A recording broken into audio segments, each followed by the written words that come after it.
ចូលមកដល់ទីផ្សារលំនៅឋានយើងឃើញថាតម្រូវការប្រើប្រាស់គឺនៅតែមានសម្រាប់អ្នកប្រើប្រាស់នៅក្នុងស្រុកប៉ុន្តែអ្វីដែលប្រែប្រួលគឺយើងឃើញការទិញអចលនទ្រព្យសម្រាប់ផ្នែកលំនៅឋានគឺមានទំហំតូចជាងកាលពី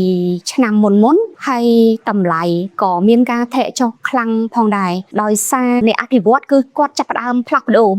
ពីទីផ្សារថ្នាក់កណ្ដាលមកទីផ្សារតម្លៃសមរម្យអញ្ចឹងយើងឃើញថាគម្រោងថ្មីគឺមិនថាទំហំមិនថាតម្លៃ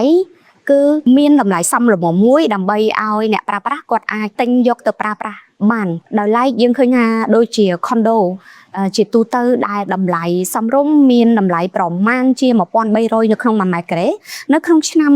2025យើងឃើញថាមានការធ្លាក់ចុះជា average តម្លៃ condo នៅក្នុងឆ្នាំ2025គឺមានតម្លៃប្រហែលត្រឹមតែ$1000ក្នុង1ម៉ែត្រការ៉េទេយើងមិនឃើញមានការធ្លាក់ចុះតម្លៃសម្រាប់ condo ថ្នាក់មធ្យមទេតម្លៃគឺនៅរង្វង់$1800ហើយដោយឡែក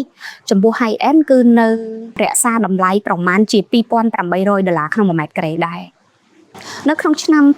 2025បើសិនជានិយាយពីការជួលទៅលើវិស័យលំនៅឋានយើងមានឃើញថាមានកំណើនខ្លាំងមែនទែនជាពិសេសគឺលំនៅឋានឬក៏ apartment grade C ដែលមានតម្លៃក្នុងរង្វង់$8ទៅ$10យើងឃើញថាមានតម្រូវការប្រើប្រាស់ច្រើនសម្រាប់ទីផ្សារ grade C សម្រាប់លំនៅឋានដូច្នេះយើងឃើញថាវិស័យលំនៅឋានមិនសូវរងផលប៉ះពាល់ប៉ុន្មានទេដោយសារមានការ shift ពីការទិញមកជួលអញ្ចឹងទោះបីជាកំណើនទិញមិនសូវមានប៉ុន្តែមានកំណើនជួល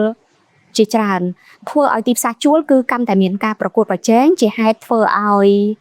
ផ្ដោតទៅលើតម្រូវការជួលហើយតម្លៃដ៏សមរម្យមួយ